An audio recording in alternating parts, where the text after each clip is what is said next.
Okay, I want to show you how to play that. Now, unfortunately, there's not time in this mini lesson to show you that whole thing. There's not time to show you this bit.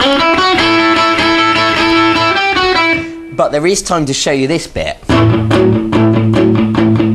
I know what you're thinking. You wanted to learn that bit as well, but it would just take too long to do all that in one go. So I'm going to show you this, this rock and roll rhythm.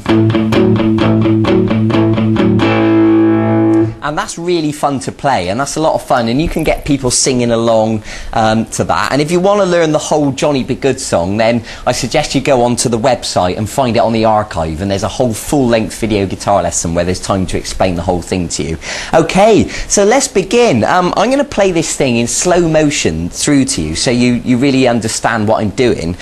So it goes like this. Now, I'll just give you a clue. Keep an eye on my right hand and you'll see that I'm using palm muting to make it sound sort of chunkier, like I explained when we learned how to do power chords. Okay, so let me play it through to you so you can see what I'm doing.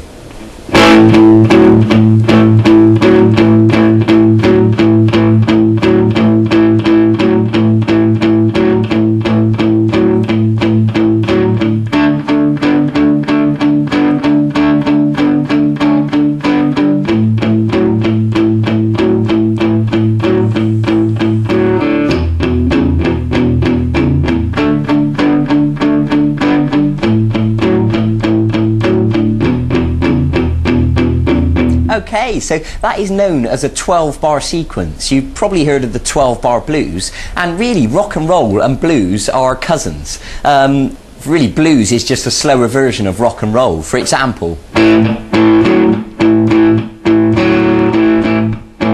that's like a blues rhythm, and a rock and roll is the same thing but faster.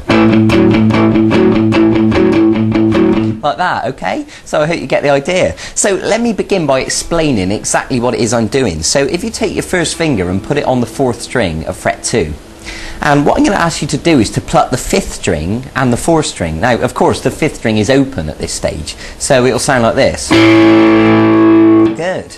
And you can do that twice. Now what I want you to do is to take your 3rd finger and put it onto the 4th string at fret 4. Now, of course, we don't need this note anymore. I mean, generally, I tend to actually leave it on there, but it makes no difference. So we're going to pluck the 5th string open now and the 4th string at fret 4. And now I'm going to ask you to go back to fret 2 again. So I hope that makes sense. If we join it together, it should sound like this. Okay. Now what I'm going to ask you to do is to play it twice.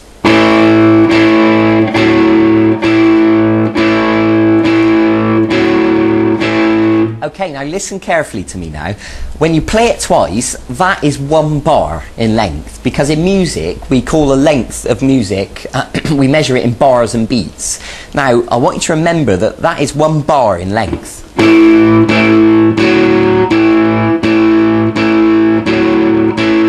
Okay, now here's the thing. I'm going to ask you to play 4 bars, so it should sound like this.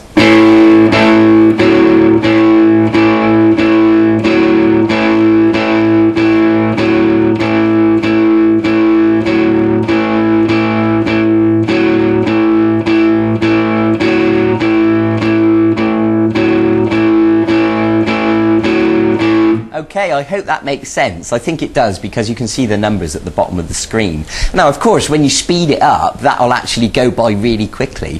So that's the first 4 bars of the sequence, and that shape that we've just done, we're going to call an A. And the reason for that is because the 5th string open is an A, and that is the root note. So what we've done there is like a simple chord. So now we're going to move to a D. And what that means is we're going to move down the string. Now the fourth string open is now the root note, and of course the fourth string open is a D, and we've got our first finger now on the third string at fret 2. And essentially we're going to do exactly the same thing. Obviously we're plucking the fourth string and the third string now, and I'm going to ask you to play 2 bars on the D.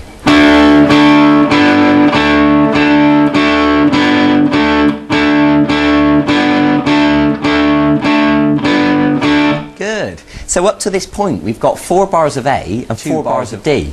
Now we're going to move our finger back again, back to the A. So we're now on the 4th string at fret 2 again, and we're plucking 5th string open and the 4th string.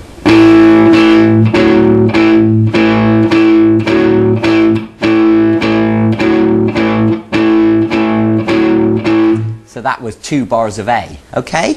I hope you're following this, all right? And if not, don't worry, because I'll run through it again in a second.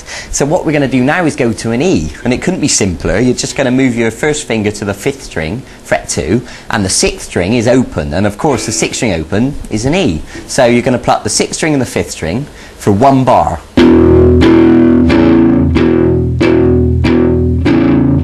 Good. I hope you're following this, and of course if you need to pause it and just catch up, that's absolutely fine, but I'll keep going for the second.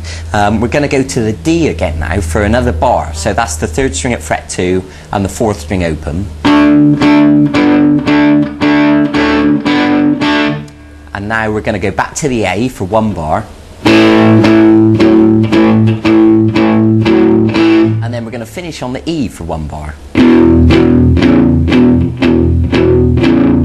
Okay, now don't worry if you haven't memorised all that straight away, I wouldn't expect you to, but you might have noticed that that adds up to 12 bars, so let me talk you through that again. We've got 4 bars of A,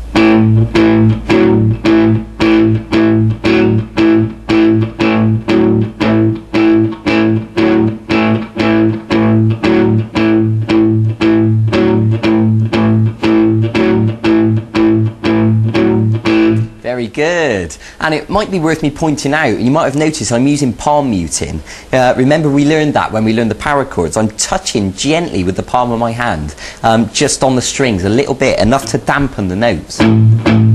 Because otherwise, if we didn't use the palm muting, it would sound like this. And it doesn't quite sound as cool, okay? So we've done the 4 bars of A, just to refresh your memory, onto 2 bars of D.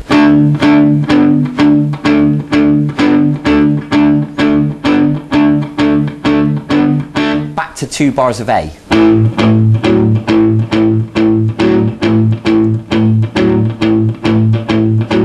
1 bar of E. 1 bar of D. 1 bar of A. 1 bar of E. Okay, I'm going to play you this now a little bit faster. So.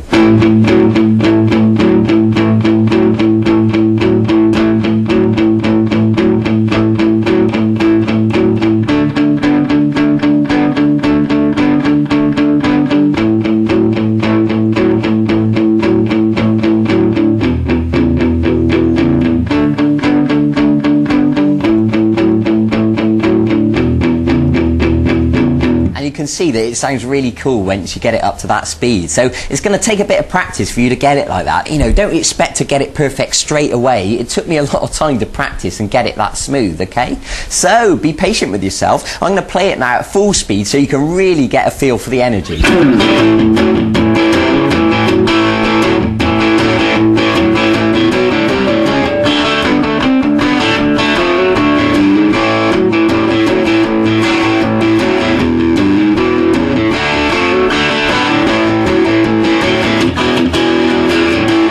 I spiced it up a lot there. I put a lot of extra notes in it to make it sound even more interesting. But, you know, you can work towards that. I want you to start simple, get the hang of that, and then you'll find that once you've got it, everything else will start to flow, and all these other little interesting bits and pieces will start to come together and make sense. So you know what you got to do now. You got to go and practice it and get it nice and smooth. Take your time, be patient, go and get on with it. It'll be worth it in the end. If you want to learn Johnny B. Goode, it's on the website on vguitarlessons.com. Look on the archive and you can learn, you know, all that. you can do all that if you want to. Okay, so thanks for joining me. Can you believe we're actually nearly 3/4 of the way through this e-course now? We're actually nearly finished. We've done so much stuff already.